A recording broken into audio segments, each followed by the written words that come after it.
Hughie! Here's Julia. Oh, hiya, love. Hello, Julia. Ah, Julia. Hiya, Jane. Hiya, love. Just the man I want to see. Morning, Mr. Farnham. Julia, what on earth? Hey, Julia. What are you doing here? I mean, your house hasn't burned down at all, has it? Hey, you, Ron Dixon. Don't you sit there making them snide incinerations. Is she here? Who? The Liverpool Lip. Who do you think? I'm sorry? Julia Brogan. Oh, Hello, Julia. I want to marry you. do you mean that, Jack? I mean, you wouldn't need a girl up the garden path without a paddle, would you? Me and Jack consummated our relationship. Oh, Julia, I don't think you mean... Right here on the close, in front of everyone, dead on the stroke of midnight. Now then, decorating. I think that this one will look lovely in the living room.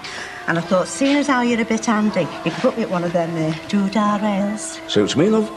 Is that the time already? You should have said something. Young Jackie Dixon will have my guts for starters. Da-dee-da-da. Julia!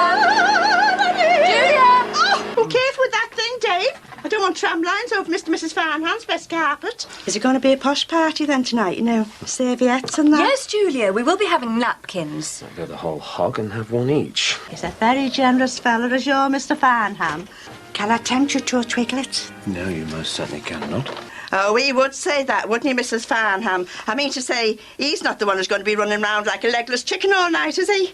I didn't buy twiglets. I know you didn't, Mrs. Farnham. That's why I nipped out and got some myself. You see, I always say a dinner party is not a dinner party without your horse's two fares. Oh, thank you, Julia. Jack not around, I know. No, and you're going to get a bit worried. I hope he's not lying dead in a ditch somewhere or in one of them multiple pylons on the motorway. Yeah. Well, you know what he's like. But when you see him, you can tell him from me that I'll have his nuts for garters if he doesn't put his weight soon. I've just come here on a mission of mercy. That one's for you. It's a posh one. Lobster biscuit. I got it in a hamper, Christmas 1982. It's got them cretins in. I wonder if they do any muesli. Oh, I had that once years ago. Irene lined the guinea pig's cage with it. 2 teaspoonfuls of milk and magnesia. Does wonders for my dyslexia. Oh, young Peter had one of them. Dead proud of it he was and all. Always on about his tweeters and woofers. Will you look at them two? There's only one way to stop them, you know. Padlock here up in one of them charity bells and give the lad the, operation. Hey, I hope you're not suggesting that I'm spreading gossip. Mick said it'll be a good do. Wild West theme. And he said they got a lovely buffet as well. Not many have bothered to turn up in fancy dress, have they? Only spotted you in pink. I love dressing up like this. Makes me feel like I'm in one of them hysterical novels. Oh, God bless us and save us. Jean Crosby. Oh, I don't believe it.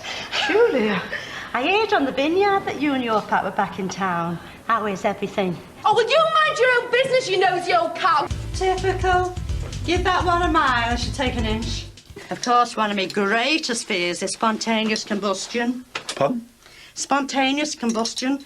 It's when, for some unexplained reason, the body suddenly bursts into flames. Really? Yeah. It seems to happen to older folk who live on their own and sit in chairs. I was reading all about it in a magazine in the salon. There was this old fella in Norwich and he suddenly went up in flames.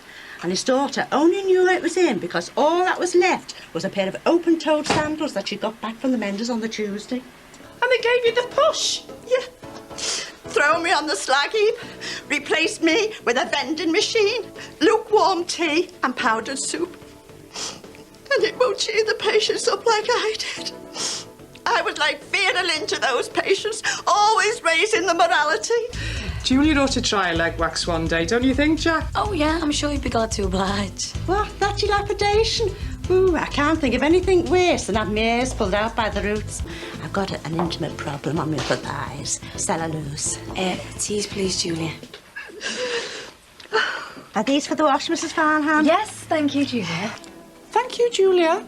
Well, thanks very much, Julia. The old bag. That's me done for the day. I'm off home now for my pilchards on toast.